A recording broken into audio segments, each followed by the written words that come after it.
We have a special announcement today from NASCAR Team Properties licensee Duesenberry Martin Racing and official NASCAR partner Toyota. Joining us is Toyota driver Carl Edwards and Matt Duesenberry, Director of Revenue and Partnerships at Duesenberry Martin Racing. So following this special announcement, Carl will be available for his weekly media availability, so we'll take questions for him following the announcement, but I'll go ahead and turn it over to Matt. Great, thank you, Stephanie. Carl, thank you so much for being here. We really appreciate it. For those of you who don't know, Duesenberry Martin Racing is NASCAR's video game licensee, and we are 100% focused on making NASCAR digital games. We're a company full of NASCAR fans with decades of game experience located in NASCAR Plaza in Charlotte, North Carolina. On behalf of Duesenberry Martin Racing, we're thrilled to introduce NASCAR Heat Evolution, a brand new, built from the ground up Xbox One and PlayStation 4 game that will be released on September 13th of this year. NASCAR Heat Evolution is all new, a new developer, a new publisher, a new game design, and new next generation consoles. NASCAR Heat Evolution was designed to engage a new young audience with our sport through a mass market, authentic NASCAR experience. In addition to new fans that will be introduced to our sport through this game, we also will have a great mode to appeal to hardcore simulation racers so that fans of hardcore simulation racing and new fans to the sport as well can enjoy the game. So fans can pre-order their copy of NASCAR Heat Evolution by visiting NASCARheat.com. And it's available at GameStop, Walmart, Target, and all major mass market retailers in September. Thank you, Matt. I'm sure everyone is wondering a little bit about why Carl is up there joining you today. So could you talk us through what you have planned with Toyota? Absolutely. So we're thrilled to announce a exciting partnership with Toyota. In addition to sponsoring Matt Tiff's Toyota Tundra in tonight's NASCAR Camping World Truck Series race, we are going to award the highest finishing Toyota driver in tomorrow night's NASCAR Sprint All-Star race with the video game cover of NASCAR Heat Evolution. So this is a first in video game history that the on-track competition will actually be tied to the video game cover and the sports franchise game. Thank you, Matt. Carl, could you just give us your thoughts on the possibility of being on the cover of the new game? As I'm sitting here, I'm thinking of all the different, like how strange this is for all these things to converge. You know, as a race car driver, you know, right now at this point in my life and my career, I'm out here racing in the All-Star event for, you know, for $1 million that Sprint has put up and all the stuff that goes along with it. But growing up, my only opportunity to drive a stock car like the one I drive now in reality was through video games. And so I played a ton of video games and I really loved driving games. So it's almost surreal to have the opportunity in my real capacity as a race car driver now to be driving for the opportunity to be on the cover of a video game that, you know, if a couple things hadn't worked out, that would be the closest I'd ever gotten to NASCAR. So it's really neat. It's an honor. I don't think anyone's ever partnered in the way that Toyota has with the video game licensee and manufacturer the way they have. So it's just a cool opportunity, and the game sounds really neat, so I look forward to the opportunity to play it, and it would be crazy to be, you know, on the cover.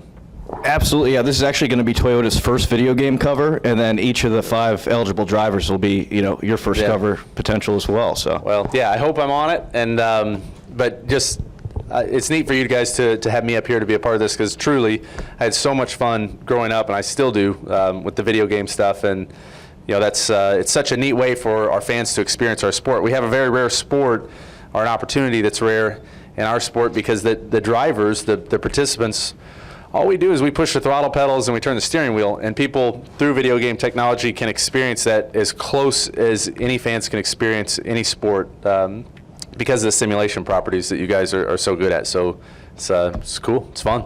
Absolutely, yeah, appreciate it. So we invite everyone to follow along throughout the weekend on social media by using the hashtag NASCAR Heat, and through our @DMR NASCAR Heat accounts. We're going to be posting updates throughout the weekend on Toyota driver running order through practices, the showdown, and the All-Star race as well. So it's very cool. Absolutely, and we've invited Miss Sprint Cup here today to help us unveil the 5 mock covers. So these are not final cover art, but they're just to give you a visual representation of what the game's cover should look like. So that's cool. I'll give her a hand. Yeah. Yeah, I'll just watch. It's all right. Make a better picture of you. You think? All right. That way, if I don't get it, there's still a picture like I did. Yeah. Right?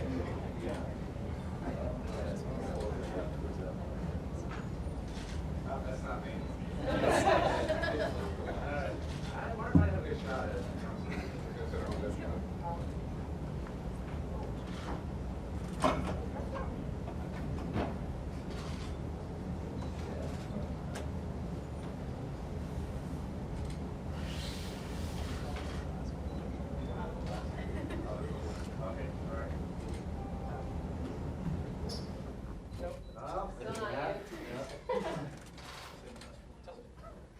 Slightly plus about it.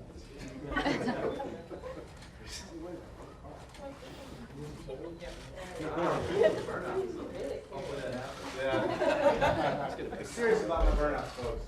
I had a good haircut though.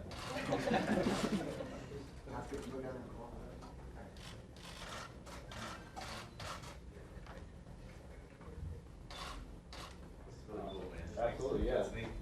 Thank you, Madison. Absolutely. All right, thank you, everyone. If anyone is interested in speaking with Matt Duesenberry afterward, he will be available here in the Media Center for any one-on-ones, and we'll ask Carl to stay on stage. Do you want him to answer any questions about the game or anything? Or? Nope, we're all good. You guys haven't? All right. Okay. All right, definitely not switching running the gears. show. Switching gears a bit, this weekend Carl is driving the number 19 Aris surfboard Toyota for Joe Gibbs Racing. He has 2 poles, 1 win in the All-Star race, and is the defending champion of the Coca-Cola 600. So Carl, just tell us a little bit about your outlook for this weekend. Well, it's cool for Aris to market their surfboard on our car. It's Aris makes the fastest modems in the world, and it's neat to have that on the car. But this is All-Star weekend. I mean, this is it's like Dave Rogers said. He said there are no participation prizes. This is it's kind of all or nothing. So it's a really fun race to run. It's hopefully we can get to victory lane. I think with the new format, no one knows. I mean, nobody has any way to predict how this is going to go. I think it's going to be a really crazy event. But I'm looking forward to the opportunity to win the $1 million and to be on the cover of the video game. That would be really neat. All right, we'll now open it up for questions for Carl. If you have a question, please raise your hand. We'll get a microphone to you. We'll start up here with Jeff Gluck and then go to Kenny Bruce.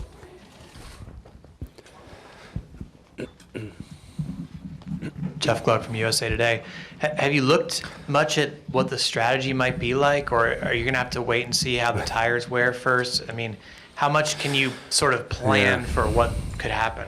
Well, we have to see how the tires wear. That's really going to be the key. And then, man, it's just, I was going through it this morning. If you're running 6th or 7th in that final, before the final stop, I don't know. Then it becomes maybe a race for 12th or something. I just don't know how this thing's going to play out. But the advantage that I have is we have a really fast pit crew. So I feel like even if we're not leading, if we feel like the tires are the deal and we're running 5th or something, we could still come off of pit road first. So I think for us, for our team, fortunately, because of my pit crew, I have more options, I believe. But if you're, let's just say you're 7th grade, Yeah. would it be better to drop back at that point in the final laps if you're not going to be up front to try to get on the edge Right. of moving up? Yeah, I agree with you. But then somebody brought up the fact that the complete chaos that's going to ensue when they drop the green flag, you might be better off being in the back with fresher tires because I believe some people are going to be wrecking. So, I mean, I think the factor that's going to determine what you do is how much the tires fall off. How much advantage do you have? But yeah, I don't know, man. It's going to be, before that caution comes out, there's going to be a lot of people trying a lot of different things. Okay, we'll go next to Kenny. Kenny Bruce with NASCAR.com. Carl, first of all, is there any friendly wagering between you and the other Toyota drivers on getting on the cover? Yeah, this is one of those things that it doesn't pay anything, but it's really cool. Like you want to do it, and it'll be really neat. No matter what happens tomorrow night, this will be something that we discuss, I'm sure, afterwards. And I don't know, whoever gets it and however they get it, maybe they'll send the other guy some games or something. But this is kind of one of those neat things that we get to do, and it means more than it probably appears to be able to do something like that, to be on the cover. Yeah. You mentioned your pit crew. Yeah. How much more important have those guys become just in the past few years? They've become really important. And I was describing to a friend of mine that he's a drag racer, and we were talking about how tough this sport is and how hard everybody runs. And my first entrance into the Sprint Cup Series was at Michigan, 10 or 12 years ago, and I couldn't believe how hard everybody pushed, how competitive it was. And I think it's in the last decade, it's just become, exponentially harder. And so with that, everyone's more competitive, everything's closer, everybody's so good at restarts that the pit crew is just another one of those pieces. And Chocolate Myers and I talked about it this week on the radio. It takes every single piece. And I think that's what makes Joe Gibbs Racing look so good right now, is that we've got good engines from TRD, we've got good cars, we've got good pit crews, and every piece is in place. And if you have one of those things missing, it's awful. I mean, last week at Dover, we saw it every time we came on pit road, we gained positions, and that's a lot easier than gaining them on the racetrack. Okay, we'll go next to Tom and then back to Mike. Carl, what do you expect the toughest part of this race to be? Man, I think the last restarts are going to be the toughest part. I think you're going to have to make decisions. You're going to have to decide, do I want to stick the car in there, or do I want to go up there and, fill that hole? Or, I mean, it's going to be tough. So I think that, and I think avoiding the chaos or the wrecks that happen because of that's going to be tough. Okay, we'll take our next question from Mike and then go back to the gentleman right behind him and then back up front to Lewis. Carl, it's obviously a privilege and an honor to run in this race. You have to earn your way in.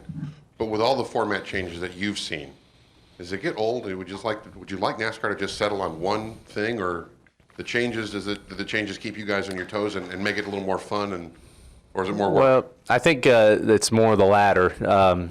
I first heard about all these changes, I thought, man, this is just this is going to be tough, and I don't understand this. And then the more I think about it, it's like, man, this is actually going to be pretty neat. I mean, it's if I were a fan, I would want to see something like this that's got the garage kind of frustrated and confused. So, I can sit here and say that now with a smile. I might be real frustrated after the race, but I think it's okay. I think Marcus and Bruton and everybody here and everybody at Sprint, I mean, they want this race to be really exciting. They want us to give everything we've got to go win it, and they've created a format where you're going to have to do that. I mean, it's something's going to happen in those last 13 laps.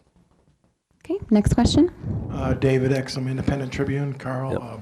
I know this is kind of an early question, but I just wanted to ask if you could kind of talk about the endurance and stamina you need to drive 600 miles. So the 600 is really, it's a tough race, and it's tough on the cars, the drivers, the pit crews.